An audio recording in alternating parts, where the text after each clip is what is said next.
항상 빠르고 정확한 토작가입니다. 구독, 좋아요 큰 힘이 됩니다.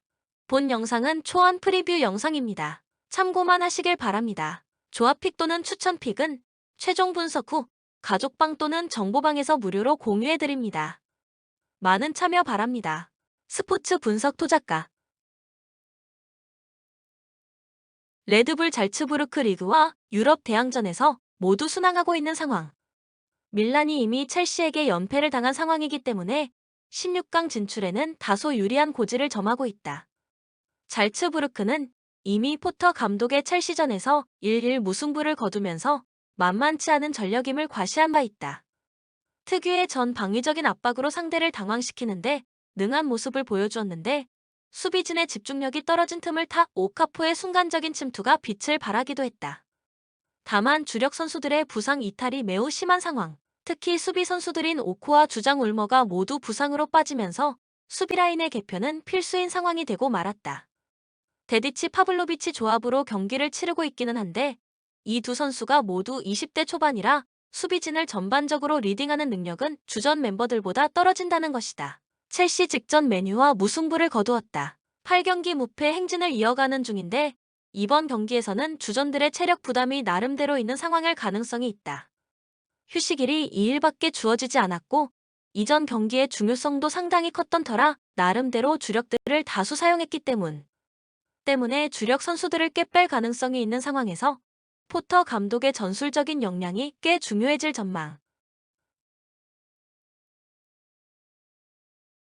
다만 메뉴전에서 보여준 포터 감독의 임기응변에는 꽤 높은 평가를 해줄 수 있을 듯하다. 홈에서 중원에서 밀리자 쿠쿠렐라를 코바치치로 바꾸면서 중원 숫자를 늘렸고 그 이후에는 중원 싸움에서 여유를 가지면서 많은 찬스를 만들어낼 수 있었다. 다만 공격력에서는 아쉬운 점이 많은 상황이다. 오바메양이 유독 결정력이 떨어지는 모습을 보여주기도 했고 코바치치도 포터 감독의 말에 따르면 무릎 상태로 인해 매 경기 선발 출전은 어려운 상황이라 했다. 그나마 수비진의 좋은 퍼포먼스를 바탕으로 승점 1점을 따오기는 했으나 포터 감독은 인터뷰에서 경기력에 만족하지 못했다는 점을 간접적으로 드러내기도 했다. 코멘트 잘츠부르크가 첼시를 상대로 원정에서 1-1이라는 성과를 내기는 했지만 첼시의 상황이 더 좋아 보이는 것이 사실. 잘츠부르크 주전들의 누수가 너무 큰 상황이라 홈 2점을 가지고 있음에도 전력에서 앞선다고 보기는 어렵다. 다만 첼시 역시 지친 주전들을 다소 빼면서 경기를 치를 가능성이 있고 득점력도 최근 잘 받쳐주고 있지는 못한 상황. 첼시가 승리를 하더라도 스코어 차이를 많이 벌리지는 못할 가능성이 높다. 언더를 겸해도 좋은 경기가 될 것. 추천 배팅 첼시 승 2.5 언더. 세비야 레알 마드리드에게 패하면서 무패 행진이 끊긴 상황. 이전 시즌에는 레알에게 상당히 강한 모습을 보여주었는데 이를 반영하듯이 레알 상대로 득점 행진을 이어가기는 했지만 올 시즌 전반적인 득점 난조는 계속 이어지고 있는 페이스. 최근 5경기에서 모두 득점을 기록했지만 멀티골을 득점한 경기는 없었다. 라멜라가 분전하고는 있지만 전방의 정통 9번 역할을 할 수 있는 선수들이 부진하고 있기 때문에 원톱으로 나서는 등 맞지 않는 옷을 입고 있는 상황에 불과하다.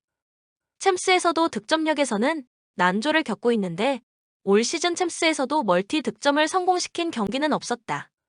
조별리그 코펜하겐과의 원정 경기에서도 높은 점유율을 바탕으로 경기 자체는 주도한 만큼 이번 경기에서도 주도권은 세비야에게 있을 전망이라 수비적으로는 큰 난조가 없을 가능성이 높다. 코펜하겐 최근 5경기에서 모두 무승부. 세비야와 마찬가지로 득점력에서 너무 부족한 모습을 보여주고 있는데 세비야는 그나마 경기당 한 골의 득점력을 보여주고 있으나 코펜하겐이 최근 5경기에서 기록한 득점은 4골에 불과한 상황이다. 다만 이전 챔스 경기였던 맨시티전에서 0-0 무승부를 기록하는 등 수비적인 부분에서 저력이 있는 팀이라는 점은 의심할 필요가 없을 듯. 다만 해당 경기에서는 상대의 퇴장이 있었고 홀란드가 선발에서 제외되는 등 상대가 상당히 힘을 뺀 경기였음은 감안해야 한다. 선수의 뜻이 세비야의 결정력이 좋지 않다는 점은 변수이나 알바레스를 상대로도 꽤 휘둘리는 등 수비적으로 약점이 없다고 보기는 어려웠던 상황이었다. 최근 공격적으로 난조가 있는 점은 코넬리우스의 부상 이탈이 매우 큰 상황이다. 경미한 부상으로 보였으나 결장이 점점 길어지고 있는 상황. 이전 리그 경기에서는 하랄드 손이 톱으로 나오는 등 명확한 최전방 자원을 찾지 못한 모양새다. 코멘트 세비야가 우세한 흐름을 잡을 확률이 매우 높은 상황. 원정에서도 코펜하겐을 상대로 쉽게 중원에서 우위를 점하는 모습을 보여주기도 했다. 다만 올 시즌 세비야의 최대 약점은 전방의 결정력이고 코펜하겐도 맨시티를 상대로 실점 최소화에는 성공한 만큼 공격적인 성과를 낼 수 있을지는 미지수인 상황. 언더를 주력으로 삼아도 괜찮은 경기가 될 것이다. 다만 코펜하겐도 주력들의 이탈이 상당한 상황이기 때문에 코펜하겐이 승부를 뒤집기는 어려운 상황이라고 본다. 추천 배팅 세비야 승 2.5 언더. 디나모 자그레브 최근 3경기에서 무패를 달리고 있는 중. 그러나 리그 최강이라는 팀이 최근 3경기에서 1승 2무에 그쳤다는 점은 다소 자존심에 스크래치가 날 수 있는 요소라고 할 수 있을 것이다. 한 가지 위안이라고 할 수 있는 점은 올 시즌 홈에서는 상당한 강점을 가지고 있는 편이라는 점인데 챔스 조별 리그 1차전 홈에서 상위 전력인 첼시를 잡아낸 적이 있었을 정도다. K리그 출신 오르시치가 꾸준히 제 폼을 유지하고 있는 상황이고 홈 2점을 믿고 공격적으로 운영을 하는 경우도 상당히 잦은 편이다. 적어도 홈에서의 자그레브 득점력을 무시하기는 어려운 상황으로 볼 수 있다. 다만 공격적인 운영으로 인한 수비 리스크는 고려해야 할 것. 올 시즌 1위를 달리고 있지만 대려 리그에서는 13경기 14실점으로 경기 수보다 실점이 많은 상황이고 최근 7경기에서도 무실점을 기록하지 못한 상황이다.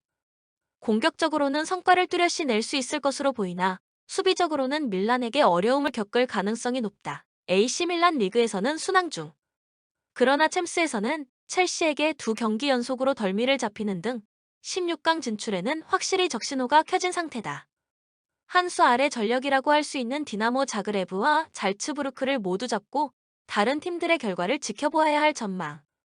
문제는 올 시즌 밀란이 챔스 원정에서는 1무 1패로 좋지 못했다는 점이다. 한 경기는 첼시를 상대로 토모리가 퇴장당했기 때문에 어느 정도 참작은 가능하나 잘츠부르크를 상대로도 1-1로 무승부를 거두었다는 점은 아쉬울 수밖에 없는 상황. 테오 레앙이 배치된 왼쪽 라인이 100% 완성될 수 있다는 점은 호재라고 할 수 있지만 수비 시에는 왼 측면이 부담이 될 가능성이 있다. 테오가 오버래핑 빈도가 높고 레앙도 수비적으로 기여가 뛰어난 선수는 아니다 보니 왼쪽 센터백이 되는 토모리가 수비 시에 가지고 있는 수비 부담은 상당히 큰 편이라고 할 수 있다. 첼시전에서도 왼쪽이 뚫리면서 생기는 공백을 메우려다 토모리가 퇴장을 당한 바 있다는 점에서 밀란의 왼 측면이 가지고 있는 양날의 검 성향은 반드시 체크해야 할 것이다. 코멘트 밀란의 주요 공격 루트인 왼 측면이 수비 시에는 오히려 불안감을 주는 요소로 작용하고 있고 토모리의 퇴장 징계와 왼쪽 센터백들이 가지고 있는 수비 과부하를 가볍게 넘어가기는 어렵다. 다만 자그레브 역시 리그에서 보여주고 있는 실점 제어 능력이 아주 만족스럽지는 않은 상황. 밀란이 화력을 바탕으로 경기를 잡을 가능성이 높아 보이는 매치이기는 하다. 추천 배팅 밀란 승 2.5 오버. 라이프치히 최근 7경기에서 무패를 달리면서 반등을 서서히 이뤄가고 있는 중. 올 시즌 원정에는 상당히 약세를 보이지만 홈에서는 상당히 좋은 모습을 보이고 있다는 점은 긍정적으로 볼 수 있는 부분. 강한 압박 기조를 가지고 있기 때문에 선수들의 체력과 부상 문제에 시달리고 있으나 공격진에서는 실바가 주포 역할을 잘하면서 큰 공백은 없는 편. 폴센도 최근 2경기 2골로 단기 페이스가 상당히 좋은 상황. 베르너 은쿤쿠의 공백은 현재로서는 없다고 보아도 무방할 정도라고 할 수 있을 듯. 리그에서는 상위권 전력이라 점유율 확보에 큰 문제가 없는 편이지만 레알 마드리드와의 1차전에서는 중원 전력에서 열세를 보이면서 점유율 확보에 애를 먹은 바 있다. 수비적으로는 높은 라인으로 인한 뒷공간 리스크가 뚜렷한 만큼 중원 열세가 실점으로 이어질 가능성도 높다고 보는 것이 옳을 듯. 레알 마드리드 이번 경기에서 승리를 거둔다면 토너먼트 진출을 확정 지을 수 있다. 그동안은 챔스 경기를 로테이션 용도로 쓰는 경우가 많았지만 이번 경기에서는 16강 진출을 확정짓기 위해 주전 선수들을 꽤 사용할 가능성이 있다. 비니시우스의 폼이 꾸준하다는 점은 확실한 호재라고 할 수 있을 듯. 비니시우스가 공격의 천병 역할을 하면서 이타적인 플레이로 공격진의 활력을 더해주었고 다만 벤제마가 대퇴사두근 부상으로 인해 라이프치히전까지는 결장이 유력한 상황. 로드리게스가 대체 선수로 소집, 주전 선수로는 호드리구가 나올 것이 유력한 상황이다. 호드리구가 라이프치히전에서는 펄스나인 역할을 해주기는 했는데 동선 정리는 필요한 상황일 듯. 라이프치히전에서 다소 호드리구가 왼쪽으로 치우치면서 비니시우스의 동선과 다소 겹치는 모습을 보여주었기 때문에 생각보다는 효율적으로 공격이 이뤄지는 모습은 아니었다. 코멘트 최근 라이프치히가 4-4-2 기반의 전술을 쓰고 있는데 필연적으로 레알 마드리드가 쓰고 있는 4-3-3을 상대로 할 때는 중원 수적 열세에 처할 가능성이 높은 포메이션이다. 경기 주도권을 레알 마드리드가 잡을 가능성이 높아 보이는 상황이라고 할 수 있을 듯. 다만 레알 마드리드의 벤제마가 부상에 시달리고 있고 호드리구가 톱으로 나섰을 때의 동선 정리가 아주 깔끔했던 모습은 아니었기 때문에 레알 마드리드의 공격 전개가 변수가 될 경기다. 스코어 접근은 신중하게 생각하는 것이 좋을 듯. 추천 배팅 레알 마드리드 승 오버.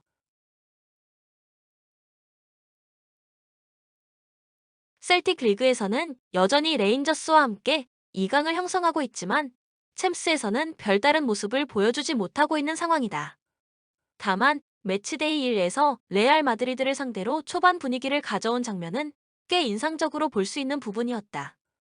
주력 선수들이 대거 나온 레알 마드리드를 상대로 아바다가 유효 슈팅을 만들어냈고 슈팅이 골대를 맞는 장면이 나오기도 했다. 다만 시간이 흐를수록 경기 주도권을 점점 상대에게 넘겨주는 모습을 보여주었고 챔스에서 최다 득점을 기록하고 있는 조타가 근육 부상이 의심되는 상황이라 공격적으로는 오히려 악재가 있다고 보는 것이 옳을 듯.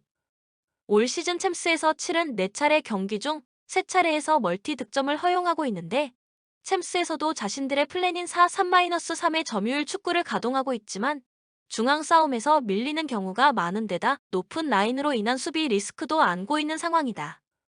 물론 올 시즌 유일하게 멀티골을 실점하지 않은 경기가 샤흐타르와의 경기이기는 했지만 아직 유럽 대항전에서 유의미한 성과를 내기에는 선수들의 퀄리티가 다소 부족해 보인다. 샤흐타르 16강 진출을 위해서 반드시 잡아야 하는 상대를 만났다.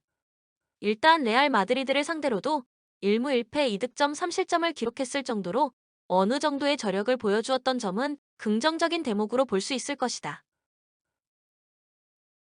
어느 정도 수비적인 강점은 뚜렷이 보여주었다고 할 만한데 레알 마드리드와의 첫 경기에서는 기대 실점이 0.93점에 그쳤을 정도였다. 레알 마드리드가 샤흐타르와의 경기에서는 전반적으로 결정력이 난조였기는 했지만 비니시우스의 개인 기량 정도를 제외하면 샤흐타르에게 유의미한 타격을 준 경우는 리그 경기에 비하면 적었던 만큼 샤흐타르가 보여주고 있는 챔스에서의 수비 퍼포먼스를 너무 저평가할 이유는 없을 듯. 확실하게 이 경기를 잡아야 할 필요가 있기 때문에 공격적으로 경기를 풀어나갈 확률이 높다. 다행인 점은 올 시즌 전반적으로 원정에서의 득점력이 더 좋다는 점인데 점유율도 홈보다 원정에서 더 높은 수치를 기록하고 있고 올 시즌 원정에서 무득점 경기에 그친 경우는 없었다. 무드리크가 리그에서도 출중한 모습을 보여주고 있지만 챔스에서는 주포 역할을 잘 해주고 있다는 점도 긍정적으로 볼 수 있는 대목. 코멘트 샤흐타르가 레알 마드리드를 상대로 꽤 인상적인 경기력을 보여주기도 했고 셀틱의 현재 전력이 100%가 아니라는 점도 고려했다. 샤흐타르가 원정이지만 16강 진출을 위해 꽤 공격적으로 나설 가능성이 높은 상황이고 두 팀이 모두 공격적인 전술 기조로 인해 수비적인 리스크는 꽤 지고 있다는 점을 감안한다면 오버를 적극 추천한다. 추천 배팅 무승부 2.5 오버. 도르트문트 16강 진출을 위한 분수령. 세비야와 코펜하겐의 경기가 무승부로 끝난다면 16강 진출을 확정 지을 수는 있으나 이 승부에서 이긴다면 조 1위도 가능한 상황이기 때문에 전력으로 임할 가능성이 높다. 일단 공격적으로는 확실하게 전력이 플러스된 상황. 브란트가 전열에 합류한 것이 천군만마와 다를 바 없다. 유니온 베를린전 후반에 브란트 선수가 교체로 투입된 이후 경기가 확실히 풀리는 모습이었고 이전 두 경기에서의 성과도 이 경기에서 7골로 아주 좋았다. 챔스에서 가장 많은 골을 넣고 있는 벨링엄도 이전 경기에서 2골을 넣으면서 폼을 끌어올린 것도 긍정적으로 볼 수 있는 대목이다. 다만 수비적인 확실한 리스크. 이전 경기에서는 주도권을 확실히 틀어쥐었기에 수비진의 공격 가담이라는 장점이 확실히 나타났지만 훈멜스, 질레 등의 수비 라인 기동력이 떨어진다는 점은 주도권을 상대에게 내주는 경우 수비적인 리스크가 될 가능성이 높다. 맨시티를 상대로 도르트문트가 중앙 주도권에서 확실한 우위를 점하기 어려울 가능성이 높기 때문에 최근 보여주고 있는 수비적 안정감이 쭉 이어지지 않을 가능성도 염두에 두자. 맨시티 리그에서는 좋지 못한 흐름을 끊었지만 챔스 마지막 경기였던 코펜하겐과의 경기에서는 0-0 무승부를 거두면서 조 1위를 결정짓지 못한 상황. 일단 토너먼트 진출은 확정지은 상황이라 나름대로 로테이션을 가동할 가능성이 높을 듯. 다만 이전 챔스에서의 결과는 고메스가 퇴장당하면서 60분을 수적 열세에 처해 있었다는 점을 고려한다면 나쁘지는 않았던 결과. 특히 수비진의 퍼포먼스가 훌륭했는데 아칸지가 라이트 백으로 이동하고 디아스 라포르테로 센터백 조합이 급하게 바뀌었음에도 불구하고 준수한 퍼포먼스를 보여주었고 로드리의 저지선 역할도 충분히 고평가를 해줄 수 있었다. 공격 포인트를 기록하지는 못했지만 왕성한 활동량과 개인 기량은 충분히 합격점을 줄 수 있었고 퇴장 변수만 아니었더라면 더 날카로운 모습을 보여줄 수 있었을 가능성이 높았다. 코멘트 맨시티는 이번 경기에서 주전들에게 휴식을 취하게 할 가능성이 높지만 맨시티의 로테이션 멤버들의 퀄리티도 상당한 편. 특히 이전 챔스 경기에서 수적 열세에도 불구하고 날카로운 모습을 잘 보여준 알바레즈의 활약을 기대해볼 만하다. 이전 경기 퇴장으로 인해 승점 3점을 가지고 오지는 못했지만 수비진의 퍼포먼스가 여전히 뛰어났기 때문에 맨시티가 또 다른 퇴장 변수가 없는 이상 전력을 100% 발휘할 수 있는 상황이라고 보는 것이 옳을 듯.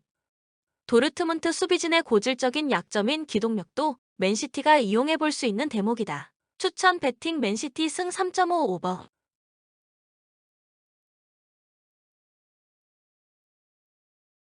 파리 생제르맹 여전히 리그에서는 1강 체제를 굳히고 있는 상황. 챔스에서도 벤피카와 함께 순항하면서 사실상 16강 진출을 확정지은 상황이다. 후술하겠지만 PSG가 하이파를 상대했던 조별 리그 첫 번째 경기에서는 선제골을 실점하는 등 꽤 고전한 바 있었기 때문에 방심은 금물. 하이파가 유벤투스를 상대로도 공격적인 장점을 보여주면서 이변을 만들어낸 바 있기도 했다. 다만 올 시즌은 전반적으로 중원 기동성이 살아나면서 역습에 대한 리스크가 이전 시즌보다 많지는 않은 상황이고 최근 5경기에서도 2실점으로 수비 퍼포먼스가 좋기 때문에 다실점까지는 허용하지 않을 가능성이 높다. 이전 경기에서 메시와 음바페가 3골 3도움을 합작하면서 폼을 끌어올렸던 점은 호재. 최근 공격진의 터치 수가 줄어들면서 공격력에서 꽤 고전하는 경우가 많았는데 네이마르가 부상으로 이탈한 이후였음에도 대량 득점에 성공했다는 점은 꽤 고무적인 성과라고 할 수 있을 듯. 마카비 하이파 리그에서 기어코 1위를 탈환해냈지만 역시 챔스에서 배치된 죽음의 조를 이겨내지 못하면서 꼴찌로 추락한 상황. 그나마 이전 경기에서는 유벤투스를 잡아내면서 챔스에서 첫 승을 신고하기는 했다. 앞서 언급했듯이 조에서는 꼴찌를 기록하고 있으나 유벤투스를 잡아내고 PSG를 상대로도 선제골을 기록하는 등 공격적인 퍼포먼스가 의외로 괜찮은 상황. 아칠리가 상당히 괜찮은 폼을 보여주고 있고 최근 3경기에서도 6득점을 기록하는 등 팀 전반적인 득점 퍼포먼스는 제법 괜찮은 상황이다. 다만 이전 경기에서는 유벤투스의 수비 라인에서 압박이 제대로 이뤄지지 않은 타심을 고려해야 한다. PSG가 리그에서 보여주고 있는 압박 횟수와 시퀀스는 꽤 괜찮은 수준이고 유벤투스와 다르게 높은 점유율을 결정적인 찬스로 만들 수 있는 상황이기 때문. 첫 번째 만남처럼 공격진에서는 어느 정도 성과가 있을 수 있으나 수비적인 면에서 기량적인 차이를 드러낼 가능성이 높다. 코멘트 하이파가 이전 챔스에서는 유벤투스를 잡아내는 모습을 보이기는 했지만 유벤투스의 올 시즌 압박 시퀀스와 PSG를 비교한다면 PSG가 더 좋은 모습을 보여주고 있는 것이 사실. 중앙에서의 빌드업 완성도는 비교할 바가 되지 않는다. 하이파가 PSG를 상대로도 득점에 성공한 만큼 공격진에서는 꽤 인상적인 장면을 많이 만들어 볼 수는 있겠지만 수비에서 1대1 대응에 밀리면서 결과를 가져오기는 어려울 것으로 보인다. 추천 배팅 PSG 승 3.5 오버. 벤피카 선두 자리를 꾸준히 유지하는 중. 이전 경기에서는 난적 포르투를 상대로 1-0 승리를 거두면서 챔스를 앞두고 기세를 올리는 데 성공한 모습이었다. 슈미트 감독의 축구는 적극적인 압박을 하면서 빠른 기동성을 살리는 편. 압박이 유벤투스를 상대로는 상당히 좋은 성과를 낼 수 있는데 유벤투스가 올 시즌 중앙에서의 공격 전개에 큰 약점을 보이고 있어 중앙 압박이 들어오면 부정확한 측면 크로스로 공격이 제한되는 경우가 많기 때문. 원정에서는 다소 수세적으로 나서기는 했지만 홈에서는 홈 이점을 살려 적극적으로 나서고 있기 때문에 압박으로 유벤투스를 공경에 빠뜨리려 할 가능성이 높은 상황이다. 다만 챔스에서는 리그만큼 득점력이 뚜렷한 모습을 보여주지는 못하는 편. 아무래도 전 유럽에서 상위권의 팀들만 모아놓은 대회의 특성상 리그에서 보여주고 있는 높은 점유율 확보에 다소 어려움을 겪고 있는 상황이라는 것이 크다. 그나마 마리오가 리그와 유럽 대회 양면에서 좋은 모습을 보여주고 있고 유벤투스를 상대로도 멀티골을 기록하면서 원정 승리를 거두었다는 점은 자신감을 갖게 할 수 있는 대목이다. 유벤투스 이번 경기에서 무조건 이겨야 하는 상황. 이번 경기에서 무승부만 거두어도 챔스 조별리그 탈락이 확정되는 상황이다. 다만 이번 경기를 이긴다고 하더라도 순위를 역전시키지는 못하는 상황이기 때문에 조별리그 탈락 확률은 상당히 높은 편이다. 올 시즌 유벤투스의 최대 약점은 중원이라고 할 만한데 이전 챔스 경기에서도 점유율은 높았지만 해당 점유율이 전혀 위협적인 공격으로 이어지지는 못했다. 중앙에서의 볼 배급이 제대로 이뤄지지 못했고 블라호비치가 공을 받기 위해 미드필더 라인까지 내려오는 모습을 보여주기도 했다. 때문에 유벤투스의 공격은 대부분 측면에서 단순 크로스로 이어지는 경우가 많고 유자 빌드업 형태로 경기가 이어지는 경우가 많은 편이다. 이전 경기에서는 오랜만에 4골을 넣으면서 시원한 모습을 보여주기는 했지만 두 골이 코너킥 상황에서 나온 것이었기 때문에 지공에서 확연하게 달라진 모습을 보여주었다고 보기는 어렵다는 것이다. 코멘트 벤피카는 홈에서는 적극적인 압박으로 상대 팀을 공경에 빠뜨리는 편인데 유벤투스가 중원에 압박을 당한다면 좋지 못했던 중원 공격 전개가 더 답답한 모습을 보이면서 공격을 부정확한 측면 크로스에 의존할 가능성이 높다. 벤피카의 올 시즌 챔스에서의 득점력이 약한 모습이기 때문에 다득점 경기 가능성을 점치기는 어려우나 유벤투스의 승리 가능성을 높게 보기는 어려운이다. 추천 배팅 벤피카 승 2.5 언더. 영상을 끝까지 시청해 주셔서 진심으로 감사드립니다. 도움이 되셨다면 구독, 좋아요 큰 힘이 됩니다. 가족방 또는 정보방 참여를 원하시는 분들은 카톡 아이디 TV53 검색 후 연락 주시거나 고정 댓글 링크를 클릭 후 연락해 주시길 바랍니다. 10년 이상 오랜 경험과 노하우를 바탕으로 수익이 발생될 수 있도록 최선을 다하겠습니다. 스포츠 분석 토작가